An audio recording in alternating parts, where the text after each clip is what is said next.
నెలకి 50,000 నుండి 60,000 ఆదాయం రన్ టైలర్ యాప్లో ఆర్డర్ కంప్లీట్ చేసి పేమెంట్ పొందండి.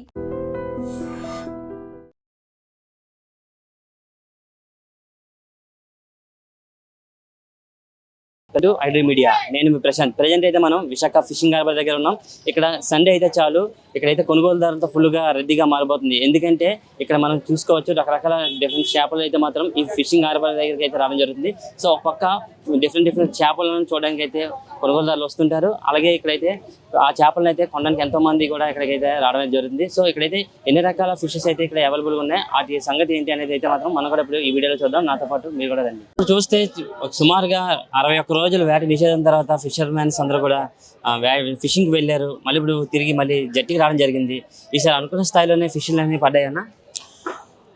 అయితే 2 నెలలు విరామం తర్వాత బోట్లు గంగమ్మ తల్లి జాతర పండగ చేసుకుని వెళ్ళిన తర్వాత కొన్ని బోట్లు ఇక్కడ ఫస్ట్ సింగిల్ డేకి ఆ మాత్రం పర్లేదు. కిందటి సంవత్సరం చూసుకుంటే ఈ సంవత్సరం బాగా తగ్గింది. లాస్ట్ ఇయర్ అయితే మాత్రం బోట్లకు చాలా ఎక్కువగా బీభత్సంగా రావడం జరిగింది. కానీ ఈ సంవత్సరం అంటే ఇక్కడ ఉన్న బోట్లు ప్రతి ఒక్కరికి ఏం లేవండి. అది బాగా నార్త్లో ఉన్న బోట్లకు కాస్త రొయ్యలు ఈ టైంలో ఏంటంటే రొయ్యలు కొద్ది రావడం, చేపలు పడడం. ఆ చేపలకి ఏంటంటే ఇప్పుడు ఎక్కువగా చెన్నై మార్కెట్ లేకపోవడం వల్ల ఆ మాత్రాన్ని దీనికి రేటు ఉండడం వల్ల కూడా ఈ చేపల రేటు ఉంది. ఈ టైంలో చేపలు కూడా ఎక్కువ పడవటం లేదు. మరి దానివల్ల ఏంటంటే మత్స్యకారుడు అనే బోటు ఓనర్ కొద్దిగా ఇబ్బందిగానే ఉందండి. మరి ఈ వచ్చేది రొయ్యలు కూడా ప్రెజెంట్ రేట్ అయితే మాత్రం కొద్దిగా పర్వాలేదు, రేటు బాగుంది. కానీ క్యాచింగ్ లేదు. దానివల్ల ఏంటంటే ఈ రొయ్యలు రాకపోవడం వల్ల ఇక్కడ చేపలు కొద్దిగా ఇబ్బందిగా అవుతుంది. ఉన్న మాత్రం ఇక్కడ ఎక్స్పోర్ట్ అయిపోతుంది.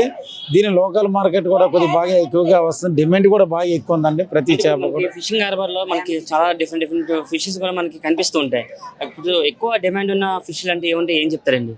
ఎక్కువ డిమాండ్ ఏంటంటే చందువాలు ఉండేవి. చందువాలు అప్పుడు ఒకప్పుడు అవి పడేవి, ఇప్పుడు పడట్లేదు. దానికంటే ఒక సీజన్ ఉంటుంది. ఇప్పుడు చేపలు ఏంటంటే గొరకలు అంటూ ఉంటాయి. దానికి సముద్రం నీటికి బాగుంటే దానికి తాడు అనమాట, చిన్న తాడు అంటారు. దాని గొరకలు, పారలు ఇవన్నీ పడతాయి. దానికి ఒక టైం ఉంటాయి. ఇది ఏంటంటే ఎక్కి మిక్సర్ చేపలు పడతాయి. అంటే ఏంటంటే గొరసలు, గులిమెందలు, కానగడతలు, ఈ ఎప్పళ్ళు ఇలాంటి చిన్నవన్నీ వచ్చే సావర్ లాంటివి ఎన్ని వస్తాయి. దానికంటే ఒక్కొక్క సీజన్ ఉంటుంది. ఈ స్పీడ్ ఇంజిన్ బోట్లకి ఏంటంటే పడితే ఇప్పుడు 2 టన్నులు 3 టన్నులు తెచ్చినా అదే 2 టన్నులు 3 టన్నుల వరకు వచ్చినా అది ఏంటంటే ఆయిల్ కూడా 2 టన్నులు 3 టన్నుల వరకు ఆయిల్ కూడా కాలేస్తుంది.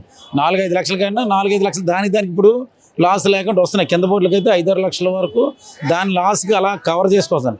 ఇక్కడ బోట్లకి ప్రజెంట్ ఎందుకంటే జూన్ నుంచి జూలై, ఆగస్ట్, సెప్టెంబర్ వరకు కూడా బాగా ఫిషింగ్ బాగా ఎక్కువ వచ్చేది. ఎందుకంటే అప్పటి వరకు ఎటువంటి లోటు ఉండేది కాదు. ఇలా వెళ్తే 60,000, 70,000, లక్ష రూపాయల వరకు వచ్చేది ఫిషింగ్. ఇప్పుడు రానున్న రోజులు ఏంటంటే ఇప్పుడు క్యాచింగ్ తగ్గింది. మన తుఫాన్ సైకిల్ వల్ల బాగా గాలి విపరీతం. ఈ గాలి వల్ల ఏంటంటే బోర్డులు క్యాచింగ్ లేకపోవడం వల్ల ఓనర్లు కొద్దిగా ఇబ్బందిగా ఉన్నారు. క్యాచింగ్ కూడా కొద్దిగా ఇబ్బందిగా ఉంది. దానివల్ల రేట్లు కొద్దిగా విపరీతంగా ఉన్నాయి. కానీ మళ్ళీ ఎక్కువ తెస్తే యథావిధంగా మళ్ళీ రేట్లు తక్కువగా జరుగుతాయి. డిమాండ్ బేస్ ఏంటంటే దీనికి ఎక్కువగా డిమాండ్ ఏంటంటే ఇప్పుడు ఏది వచ్చిన డిమాండ్ హైలో ఉంది. అది పడిన రేటు ఉంది. ఏ చేప అంటే ఇప్పుడు డిమాండే. ఎక్కువ డిమాండ్ అంటే తెల్ల pamphlets, white pamphlets, black pamphlets, తర్వాత గొరకలు, ఇలాంటివి ఈ క్వాలిటీ ఫిష్ ఇవి మీరు చెప్పారు. వైట్ పాంప్లెట్, బ్లాక్ పాంప్లెట్స్ చెప్పారు కదా, పడ్డాయి రావట్లేదు సార్. ఇప్పుడు అయితే లాస్ట్ సీజన్ ముందు కట్టేటప్పుడు 1-2 టన్నుల వరకు వచ్చాయండి. అది కేజీ 500, 600, 700, 1000 రూపాయల వరకు ఉంటాయి వైట్ పాంప్లెట్స్ అండి.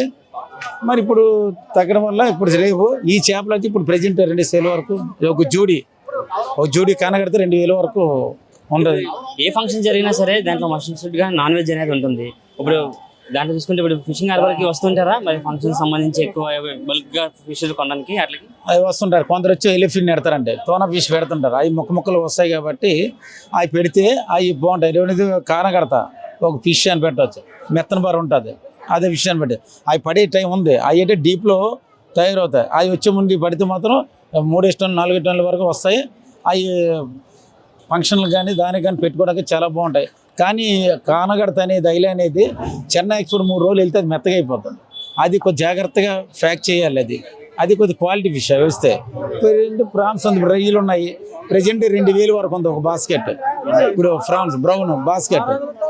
అదేంటంటే ఇక్కడ స్టోరేజ్ చేసుకుని ఎక్కి పడితే 1 టన్ను వరకు వచ్చాయి. అది వచ్చిన వాళ్ళకి ఏంటంటే ఆయిల్కి 5 లక్షలు 6 లక్షలు వచ్చినాయి, ఆయిల్ కాడి సరిపోయి ఫస్ట్ వాళ్ళు కిందకి వెళ్ళి ఇక్కడ ఉన్న అందరూ లాసే. ప్రజెంట్ ఇప్పుడు వెళ్ళారు సింగిల్కి వెళ్తారు 20,000 15,000 వరకు వస్తాయి కొందరికి, కొందరు లేని వాళ్ళకి బాగా ఒకరు వల్ల తెగిపోవడం కానీ ఇవన్నీ చేయడం కానీ లేకపోతే బయట మనకి ఫిష్ మార్కెట్ లో ఫిష్లు దొరుకుతుంటాయి, ఇక్కడ కూడా దొరుకుతుంటాయి. అక్కడికి ఇక్కడికి రేట్స్ కంపారిజన్ వేరియేషన్ ఉంటుందా రేట్? ఏరేషన్ అంటే ఇప్పుడు ఇక్కడ రేట్ అంటే ఇప్పుడు తక్కువ రేట్ వల్ల రేట్ ఎక్కువ ఉంది.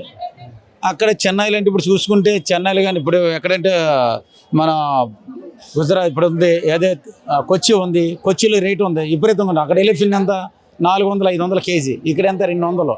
ఇక్కడ కానగడితే ఎక్కడంతా అక్కడ 500-600 రేట్ ఉన్నప్పుడు, ఇక్కడ ఎంత 200 150, ఎక్కువ పడితే 100 120 కన్నా ఎక్కువ లేదు ఇక్కడ రేటు చేప పడేటప్పుడు. కానీ ఇక్కడికి అక్కడ ఏరేషన్ చూసుకుంటే అక్కడ ఎక్స్పోర్ట్ వేరా, ఇక్కడ ఏంటంటే ఇక్కడ బై లోకల్ కాబట్టి పెద్దగా రేట్లు ఏమో పెద్దగా ఇక్కడ ఉండటం లేదు. అది దానికి దీని తేడా ఏంటంటే దీనికి వచ్చింది ఇదనమాట. Thank you. నా పేరు AP mechanised fishing board operator association organise secretary Rajesh నా పేరు. Thank you. వీకెండ్ వచ్చిందంటే చాలా ఎక్కువ మంది మనకి ఇక్కడ ఫిష్లు కొనడానికి వస్తుంటారు చాలా మంది. ఇక్కడ డిఫరెంట్ ఫిష్లు చూడడానికి వస్తుంటారు. మీరు ఇక్కడ ఫిష్ చూడడానికి వచ్చారా లేదా ఏమైనా ఫిష్ కొనడానికి వచ్చారా? కొనడానికి వచ్చాను, చూడడానికి వంజరాలు కొన్నాం. ఎలా అనిపిస్తుంది మరి ఇక్కడ చేపలు అవన్నీ చూస్తుంది? ఇవాళ అయితే మార్కెట్ కొంచెం చాలా రఫ్ గా ఉంది, చాలా ఎక్కువ రేట్లు ఉన్నాయి. మరి ఇంకా ఎలాగైనా మరి తినాలి కదా చేప అన్నాక. బార్కోడింగ్ చేశారా మరి ఇక్కడ? ఎంతో చేస్తే మరి ఈ ప్రైస్ కి వచ్చింది. మరి ఎంతో కష్టపడలేదు. చేసాం, బట్ వాళ్ళు చెప్పే ప్రైస్ కి తీసుకున్నా లాస్ట్ కి. ఫిష్ ఏం లేదు మార్కెట్ లో. సో అంటే ఇప్పుడు మొన్నటి వరకు చేపలు బోటింగ్ వెళ్ళలేదు, ఫిష్ అన్ని కూడా. సో ఇప్పుడు వచ్చాయి, కొంచెం ప్రైజెస్ కూడా హెవీగా ఉన్నాయా నార్మల్? హెవీగానే ఉన్నాయి, చాలా హెవీగా ఉన్నాయి ప్రైస్. బోట్స్ కూడా పెద్దగా ఏం లేవు, అని వేడిగా వెళ్ళిపోయినట్టు. అన్ని వెళ్ళిపోవడం వల్ల మళ్ళీ ప్రైజెస్ అన్ని పెరిగిపోయాయి కాబట్టి మళ్ళీ వచ్చినప్పుడు మళ్ళీ తగ్గుతూ ఉంటుంది ప్రైస్. ఇక్కడ డిఫరెంట్ ఫిష్లు మీరు చూసారా? ఎలా అనిపిస్తున్నాయి ఫిషెస్ అన్ని కూడా? అంటే మన బయట కనిపించిన ఫిష్లు కూడా ఇక్కడ డిఫరెంట్ ఫిషెస్ కూడా మనకు కనిపిస్తున్నాయి కదా. మొత్తం ఫ్రెష్ నుంచి లాస్ట్ వరకు అన్ని కనిపిస్తూ ఉంటాయి. అంటే ప్రతి ఒక్క ఫిష్ కూడా ఇక్కడ ఉంటూ ఉంటుంది. మరి హార్బర్, వైజాగ్ హార్బర్ అంటే అన్ని ఉంటాయి అంతే. మొత్తం అన్ని వెరైటీస్, అన్ని కోను ఏంటి వజ్ర అన్ని రొయ్యలు, క్రాబ్స్ అన్ని ఉంటాయి. అంటే అన్ని చూసాం. క్రాబ్స్, టైగర్ ప్రాన్స్, వంజరం, కోనం అన్ని చూసాం. తీసుకోవాలి మెల్లమెల్లగా అన్ని. బయట మనం మార్కెట్ లో ఫిష్ మార్కెట్ లో మనం చూస్తుంటాం, ప్రైజెస్ ఇంకొకలా ఉంటాయి, ఇక్కడ చూస్తే ప్రైజెస్ ఇంకోలా ఉన్నాయి. దానికి దీనికి డిఫరెన్స్ ఏమైనా మీకు అనిపించిందా? డిఫరెన్స్ ఏంటి, ఇక్కడ క్వాంటిటీ వైజ్ క్వాలిటీ వైజ్ బాగుంటాయి, but the same price will be. అక్కడ కొంచెం ఎక్కువ వాళ్ళు ఇంటికి వచ్చి అమ్ముతారు కాబట్టి బయట ఎక్కువ ఉంటాయి. ఇక్కడ వాల్యూమ్ ఎక్కువ కాబట్టి ప్రైస్ కొంచెం తక్కువ ఉంటుంది అంతే. అంటే మోస్ట్లీ బోట్స్ అన్ని వెంటనే ఇక్కడ ఫ్రెష్ గా వెళ్ళిపోతూ ఉంటాయి కాబట్టి కొంచెం ప్రైస్ రీజనబుల్ గా ఉంటాయి అన్ని. మీకు ఫ్రెష్ షిప్స్ ఫిష్ తెచ్చుకున్నారా మరి మీరు? ఫ్రెష్ అయితేనే తీసుకుంటాం కదా. ఏంటి అసలు వీకెండ్స్ వస్తే చాలు ఫిషింగ్ హార్బర్ మొత్తం ఫుల్ గా జనాలతో రద్దీగా ఉంటుందా అంటున్నారు. మీరు ప్రీవియస్ గా ఏమైనా వచ్చారా? ఇదే ఫస్ట్ టైం రావడం జరిగిందా మీరు? ఇది వరకు ఒకసారి వచ్చాను, మళ్ళీ ఇప్పుడు వచ్చాం. కానీ చాలా రష్గానే ఉంది, అన్ని రకాలు దొరుకుతాయి. కాకపోతే రేట్లు ఒక్కొక్కసారి ఒక్కొక్కలాగా రేట్లు అయితే ఉంటాయి. అంటే మనం ఇప్పుడు జనరల్ గా మనం మామూలుగా ఫిషింగ్ మార్కెట్లో అట్లా చూసుకుంటే కొన్ని రకాల చేపలు మనకు కనిపిస్తాయి. కానీ ఇక్కడ మనకు కంటికి కనిపించిన చాలా రకాల చేపలు, అంటే సముద్ర గర్భంలో నుంచి వచ్చిన చాలా రకాల ఫిషెస్ కూడా మనకి కనిపిస్తున్నాయి కదా. అవన్నీ చూసారా మీరు? ఎలా అనిపిస్తుంది అవన్నీ చూస్తుంటే? అన్నీ బాగానే ఉన్నది, అన్ని రకరకాల చేపలు బయటికి కనిపిస్తుంది అన్నీ ఉంటున్నాయి. బయటికి ఇక్కడికి వస్తే అన్ని కనబడుతున్నాయి, అన్ని రకాలు ఇక్కడికి వస్తే ఫిషింగ్ హార్బర్ వస్తే అన్ని రకాలు కనబడుతుంది. మనకి చాలా రకాల ఫిషెస్ చూసారు కదా, మీరు ఏమన్నా కొన్నారా ఫిషెస్? ఏమన్నా ఏం కొన్నారా? కొన్నామండి, వంజరం ఒక 1 kg ఉంటుంది, 700 రూపీస్. మరి ఎలా ఉంటుందో చూడాలి. అంటే మనకి బయట మార్కెట్ లో కూడా చాలా రకాల ఫిషెస్ మనకు దొరుకుతుంటాయి. అక్కడికి ఇక్కడికి ఏమైనా రేట్స్ ఏమైనా వేరియేషన్ ఉందా? రేటు వేరియేషన్ ఉంటుంది, తేడా ఉంటుంది. బయట దానికి ఇక్కడికి రేటు చాలా తక్కువగా వస్తుంది. ఇక్కడ ఒక 200-300 దొరకస్తుంది, అక్కడ 1000 రూపాయలు అంటారు, 500 అంటారు, 600 అంటారు. ఇంకా రకరకాలుగా ఉంటుందండి. చేపల్లో ఫిక్స్డ్ రేట్లు అనేది ఉండదు. మనం వాళ్ళతో మాట్లాడుకొని బేరం ఆడుకొని ఏదో తీసుకునేది. ఇప్పుడు ఒక రేట్ ఉంటుంది, ఒక గంట పోతే ఇంకో రేట్ ఉంటుంది, ఇంకో గంట పోతే మనం ఎంత కడిగితే అంతకు ఇచ్చేస్తాం. అలా ఉంటుంది మాట ఇక్కడ బిజినెస్. అంతేగాని ఫిక్స్డ్ రేట్. ఇక్కడికి చాలా రకాల వేరియేషన్ ఉంది అంటారు. ఇక్కడ అన్ని రకాలు కనబడుతుంది, అన్ని రకాలు దొరుకుతుంది. బయట అన్ని రకాలు కనబడదు, బాగా వేరియేషన్ ఉంటుంది. సుమారు 2 వారాల తర్వాత ఫిషింగ్ హార్బర్ లో అయితే మాత్రం బోట్లు అయితే వేటకి వెళ్ళడం జరిగింది. వేట నుంచి వచ్చిన బోట్లు ఫిష్లతో ఫుల్గా ఫిల్అప్ అయితే అవి. సో ఈ సంవత్సరం వీళ్ళకి ఎలా ఉంది, ఫిషెస్ ఎక్కువ పడ్డాయి లేదా అనే విషయాలు అయితే మాత్రం మనతో మాట్లాడడానికి కొంతమంది మత్స్యకారులు ఉన్నారు, బోట్ ఓనర్స్ కూడా ఉన్నారు, వాళ్ళతో మనం మాట్లాడతాం. సార్ చెప్పండి సార్, సుమారు 2 వారాల తర్వాత మీరు వెళ్ళారు, మీకు అనుకున్న స్థాయిలోనే మీకు వచ్చే ఫిషెస్ పడ్డాయా మీ దాంట్లో? అనుకున్న స్థాయిలో కంటే అందరికైతే రాలేదు, వచ్చిన వాళ్ళకి బాగానే వచ్చాయి. అలాగే అందరికీ వచ్చే వాళ్ళకి లేదు. అది చెప్పండి.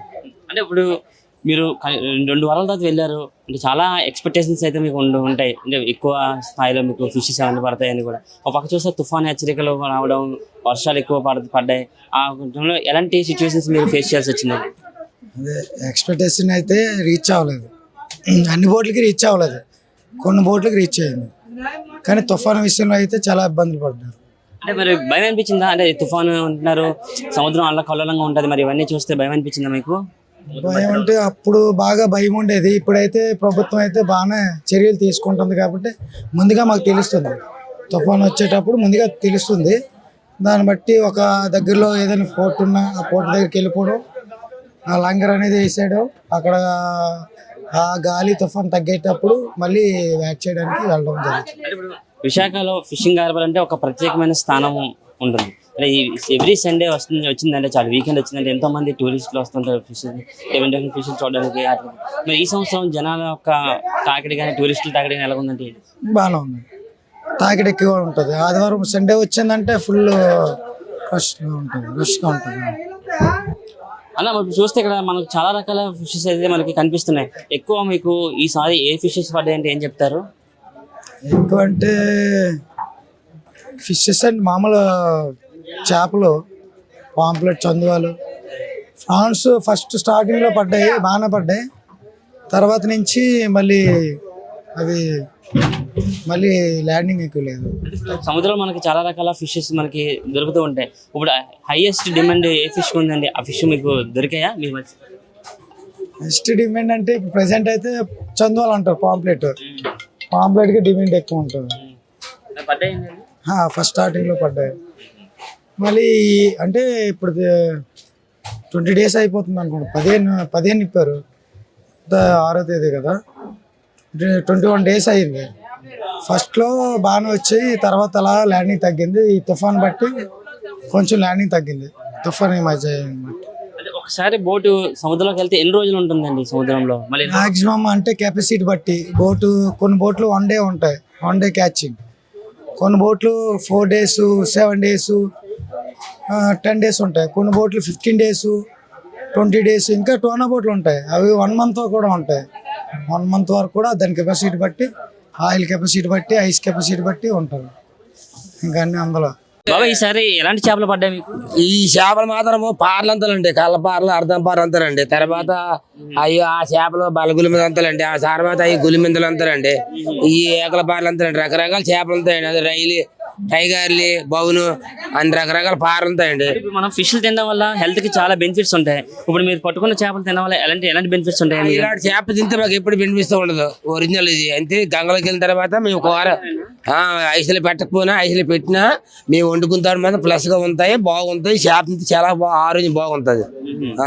మరి ఈసారి బోటింగ్కి వెళ్ళారు కదా, ఎన్ని రకాల ఫిషెస్ పడ్డాయి మీకు? ఎన్ని రకాలు అంటే అది చిన్న గులిమంది ఉంది, పార్లు ఉన్నాయి, పెద్ద బలగులిమంది ఉంది, బడియమాట ఉంది, రకరకాల చేపలు 10 రకాల చేపలు పడ్డాయండి. ఎండి చేపలు కూడా అవి పిల్లడుగులు, సావాళ్ళు అవి కూడా పడ్డాయి. ఈసారి ఈ తుఫాన్లు ఇవన్నీ వచ్చాయి, ఈసారి తుఫాన్లు రావడం, మరి ఇప్పుడు మీరు బోటుకి వెళ్ళడం జరిగింది కదా, మరి మీరు అనుకున్న స్థాయిలోనే పడ్డాయి మరి ఫిషెస్? అయితే తుఫాన్లు పెద్ద లేదు, గాలి ఎక్కువ ఉంది, మబ్బుగా వర్షంగా కురిచింది. అలాగే ఆ గాలితో యాడ్ చేసాము. ఇంకా తుఫాన్ ఉంటే గంజం పోటీ అని ఒరిసే బాటిల్ ఉంది, ఒరిసే బాటిల్ యాంకర్ పెట్టి పట్టుకున్నాము. ఆ కొద్ది గాలి తగ్గిన తర్వాత మళ్ళీ ఏడకి వెళ్ళి మళ్ళీ యాడ్ చేసుకోను. ఈ రోజుకి వచ్చి ఈ రోజుకి 14 రోజులు ఏడకి వెళ్ళి. మరి మీరు అనుకున్న స్థాయిలోనే ఎక్కువ మొత్తంలోనే పడ్డాయి ఫిషెస్? అంతగా లేదు, అలాగే యావరేజ్ గా ఆయిల్ డబ్బులు వచ్చారనుకుని బాధపడుకుని వచ్చాం. అంటే గాలి మమ్మల్ని తక్కువ బట్టి పెద్దగా ఏడలేదు. వాటర్కి ఆయిల్ డబ్బులు వస్తాయి అనుకుని వచ్చాం. నావలు ఉంటాయి, సొరలు ఉంటాయి, మరి మైపులి, కొమ్ములు, అవి తాడుపోటు వేరే పడతాయి. వీనికి మాత్రము కళ్ళపారలు, అర్ధంపారలు, బల్ల గులిమెంతలు, ఒడిమిందులు, సావాలి, మరి గులిమెంతలు, ఓలిగడతలు, ఇలాగ ఎప్పాలు, తరలావులు, టైగర్లు, శాగరీలు, వైట్ పేట్రీలు ఇలాంటి చేపలు పడతాయి ఈ బోటుకు. ఈ లెట్ట బోటు అనమాట. అది తాడు బోటు వేరుగా ఉండవు, అవి పెద్ద పెద్ద పడతాయి. 70 కేలు, 80 కేలు, 50 కేలు అవి పడతాయి. దానికి అది వేరే ఉంటుంది. దీనికి మాత్రం నెట్ ఫిషింగ్ మాత్రం ఈ రకం చేప పడుతుంది. నిజంగా ప్రస్తుతం ఉన్నటువంటి సమాజం దేనికి ప్రయారిటీ ఇస్తుంది? ఆర్థిక సంబంధాల చుట్టూ మాత్రమే తిరుగుతుంది. మళ్ళీ ఎన్నికలంగానే చాలా విరక్తి కలుగుతాను. మంచి అనిపిస్తుంది కదా, లేడీస్ కూడా ఛాలెంజింగ్ జాబ్స్ చేసినప్పుడు చాలా బాగుంటది. ట్రాఫిక్ అసిస్టెంట్స్ గా నియమించిన ట్రాన్స్జెండర్స్ అందరితో సాల్యూట్ చేయించుకుంటున్నారు. ఫుడ్ డెలివరీ ఇవ్వటానికి వెళ్ళినటువంటి డెలివరీ బాయ్ అనిల్ పై కళ్ళ ముందు